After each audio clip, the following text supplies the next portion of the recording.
18 నెలల్లో ఏం చేశారు? ప్రజలంతా ఏమనుకుంటున్నారు? నియోజకవర్గాలలో ఇంకేం కావాలి? ప్రజల్లో గందరగోళానికి కారణాలు ఏంటి అంటే ముఖ్యమంత్రి గారికి తెలుసు ప్రజల్లో గందరగోళం ఉందని చెప్పి తెలుసు కాబట్టి గందరగోళానికి కారణం ఏందని చెప్పి అడుగుతున్నాడు, వాళ్ళ ఎమ్మెల్యేలను అడుగుతున్నాడు. ముఖ్యమంత్రి రేవంత్ స్క్రీనింగ్ షురు, పార్లమెంట్ సెగ్మెంట్ల వారీగా రివ్యూలు, ఎమ్మెల్యేలతో 1 to 1, ఆ తర్వాత జిల్లాల టూర్ అట. ఇక ఈ 18 నెలలలో ఏం చేశారు? నియోజకవర్గ ఎమ్మెల్యేలు ఏం చేశారు కాదు, ఫస్ట్ మీరు మళ్ళీ రివర్స్ ఏమవుతుంది ఆ క్వశ్చన్ మీకు. మీరేం చేశారు సార్ అంటారు ఎమ్మెల్యేలు కూడా. మరి మీరేం చేశారు సార్ 18 నెలల్లో అని చెప్పేసి అని అడుగుతారు. ఇప్పుడు స్థానిక సంస్థల ఎన్నికలు కంపల్సరీ పెట్టాల్సిందే, సర్పంచ్ ఎన్నికలు పెట్టాలా. సర్పంచ్ ఎన్నికలు పెట్టకపోతే కేంద్ర ప్రభుత్వం నుంచి నిధులు రావట్లే, ఆ నుంచి నిధులు ఆగిపోయినాయి, మ్యాక్సిమం ఆగిపోయినాయి. ఎందుకంటే సంవత్సరం కంటే ఎక్కువ సర్పంచులు లేకుండా ఉండకూడదు, అది ఏ రాష్ట్రమైనా సరే. సర్పంచ్ సిగ్నేచర్ ఉండాలి. ఇవాళ పంచాయతీ సెక్రటరీలనే స్పెషల్ ఆఫీసర్లుగా పెట్టిండ్రు. సంవత్సరం దాటిపోయింది సర్పంచులు లేక తెలంగాణలో. సర్పంచే కదా ఊరికి ఏదైనా కానీ. ఇలా ఏడికెళ్ళే వస్తాడు పంచాయతీ సెక్రటరీ, ఆ గ్రామ పంచాయతీలో మొత్తం చెత్త వేరుకుపోతున్నది, వర్షాలు వస్తా ఉన్నాయి, అది చేయాలి ఇది చేయాలి, లైట్ రావట్లేదు, లేకపోతే ప్రభుత్వ బావిని ఏదైనా పూడిక తీపియాలి, ప్రభుత్వ బోరింగ్ని బాగు చేపియాలి, ఇట్లా అనేకమైనటువంటి సమస్యలు ఉంటాయి. పైసలు వస్తలేవు, బిల్లులు ఏం చేయాలి? పంచాయతీ సెక్రటరీ పెట్టుకుంటున్నాడు పైసలు, ఆయనకు వచ్చేదే 30-35 వేలు జీతం ఎంతో వస్తుంది. ఆడికెళ్ళి పొద్దుగాలనే వస్తారు పంచాయతీ కార్మికులు, పారుండదు, పార బాగు చేపియాలో, గడ్డపార బాగు చేపియాలో, టీలను అదనో ఇదనో ఏదో ఒకటి ఉంటుంది, లేకపోతే ట్రాక్టర్ల డీజిల్ పోపియాలి. సో ఇట్లా ఇవన్నిటి మీద పంచాయతీ సెక్రటరీ తీసి పైసలు ఇస్తాడు, రోజుకో 1000-2000.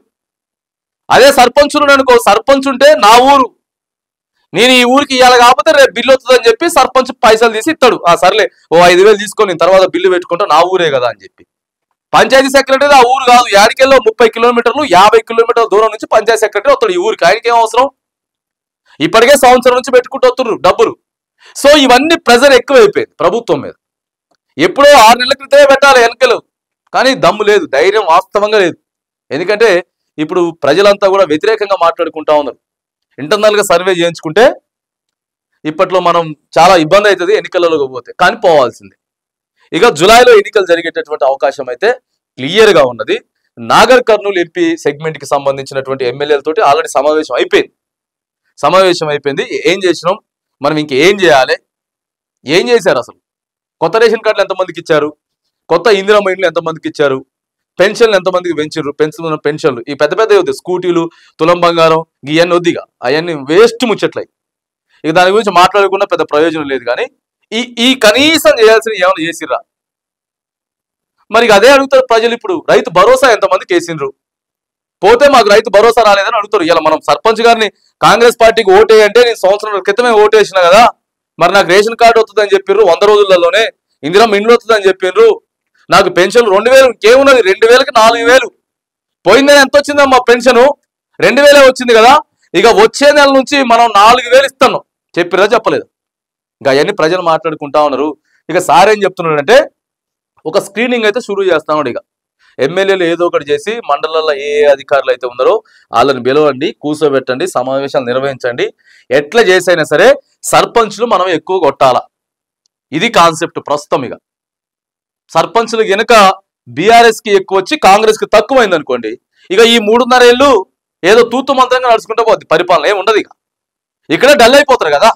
అధికార పార్టీకి తక్కువ సర్పంచ్లు వచ్చినాయంటే వ్యతిరేకత ఉన్నట్లే, మామూలుగా కాదు అసలు. ఇప్పుడు సర్పంచ్ ఎన్నికలతోటే ఉంది కథ అంతగా. సర్పంచ్ ఎన్నికలు ఖచ్చితంగా పెట్టాల్సిందే. సార్ జిల్లా టూర్లు చేయబోతా ఉంటూ ముఖ్యమంత్రి గారు ఈ 18 నెలల్లో మనం ఏమేం చేసినా కూడా మొత్తం వివరించి చెప్పండి అని చెప్పి ప్రజల్ని పంపిస్తున్నాడు. ఈడ కనపడుతుంది ఇప్పుడు బీఆర్ఎస్ సత్తా ఏంది, లేకపోతే వరంగల్ మీటింగ్ సత్తా ఏంది, లేకపోతే రేవంత్ రెడ్డి గారికి ఇంకా ఇదంతా కూడా సోషల్ మీడియాలో జరుగుతున్నటువంటి ఉత్తుత్త ప్రచారమైనా ప్రజల్లో నిజంగానే ఇంకా కాంగ్రెస్ పార్టీ కావాలనుకుంటున్నారా అనేది సర్పంచులలో బయట తేలుతుంది. ఎందుకంటే మిషన్లు కాదు కదా, మిషన్లు అయినా కూడా సరే ఆడ స్కామ్ జరిగింది, ఈడ మొరాయించినాయి, దాన్ని హ్యాక్ చేశారు, లేదు ఉత్తరే తీసుకపోయి గుద్ది రావాల్సిందేనా సర్పంచ్ ఎన్నికలు లెక్క పెట్టుడే, ఇక దాన్ని ఏం చేసుడు కుదరదు.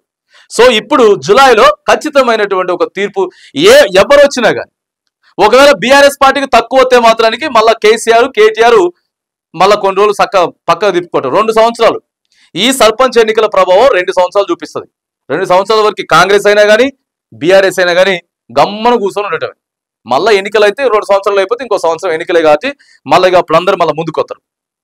ఇట్లా సర్పంచ్ ఎన్నికలు మాత్రానికి పోబోతున్నటువంటి సందర్భంలో ఆ ప్రజలు ఏమనుకుంటున్నారు, అసలు ఏంది కథ, ఏంది ముచ్చిత అనేది ముఖ్యమంత్రి గారు అయితే ఒక ఆపరేషన్ అయితే మొదలు పెట్టిండు. ఒక 2 రోజుల నుంచి వెళ్ళి ఆపరేషన్ మొదలు పెట్టిండు. ఈ 2 రోజుల నుంచి ఇక ఇది జూలై ఎండింగ్ దాకా ఉంటుంది. మాక్సిమం జూన్ లాస్ట్ వీక్ లో అంటే ఇంకొక 1 మంత్. ఇవాళ మనం 22 లో ఉన్నాం కదా, ఇవాళ 22 మే, జూన్ 22 వరకు మాక్సిమం నోటిఫికేషన్ వస్తుంది. నోటిఫికేషన్ వచ్చిన తర్వాత ఒక 15 రోజులలో 20 రోజులలో ఎన్నికలు నిర్వహించాలి. అంటే ఇట్లా July 2nd week or 3rd week మాత్రానికి సర్పంచ్ పంచాయతీ ఎన్నికలుగా ఊర్ల పంచాయతీ ఒక హైదరాబాద్ జిహెచ్ఎంసీ మినహాయించి తెలంగాణ రాష్ట్రం మొత్తం కూడా మరి ఎన్నికలు జరిగేదానికి మాత్రానికి సారిగా ఎమ్మెల్యేలతో కూర్చొని మాట్లాడుతున్నాడట. ఎట్లా చేయాలి, ఏం చేయాలి అనేది ప్రజలకి సర్ది చెప్పేటటువంటి ప్రయత్నం అయితే మనం చేయాలి అని చెప్పి ఒక ఆపరేషన్ అయితే మరి మొదలు పెట్టినట్టు కనబడతా ఉంది. మనం చెప్తా ఉన్నాం, రైతు భరోసా చాలా మందికి రాలేదు. ఇప్పటికైనా మొదలుపెట్టి మీరు ఎన్నికలకు పోయేలోపు రైతు భరోసాతో పాటు ఒక కీలకమైనటువంటి నిర్ణయం తీసుకోవాలి. తెలంగాణలో షబాష్ అంటే ఒక నిర్ణయం తీసుకోవాలి. ఆ నిర్ణయం ఏంటిది అంటే, నువ్వు ఇస్తే దాదాపుగా సగం మంది కన్నా కొత్త రేషన్ కార్డులు అప్లై చేసుకున్న వాళ్ళకి ప్రభుత్వం ఇవ్వాలి. లేకపోతే ఇందిరమ్మ ఇండ్లు ఏవైతే ఉందో 2nd ఫేజ్ లిస్ట్ మొత్తం ఇచ్చేసి 1st ఫేజ్ లో ఉన్న వాళ్ళకి ఒక బేస్ మఠం బిల్లు అయినా ఇవ్వాలి. 1 లక్ష 2 లక్షలని ఇవ్వాలి. ఇట్లా ఏదో ఒకటి ఒక కీలకమైనటువంటి నిర్ణయం తీసుకోకపోతే ప్రజల ఆలోచన మారదు. ఖచ్చితంగా మరి అధికార పార్టీకి అయితే ఇబ్బంది అయ్యేటటువంటి పరిస్థితి అయితే ఉంటది. ఇక సర్పంచ్ ఎన్నికల కోసం సారు మాత్రానికి ఒక ఆపరేషన్ అయితే మొదలుపెట్టినట్టు ముఖ్యమంత్రి గారు మనకి స్పష్టమైతా ఉన్నది.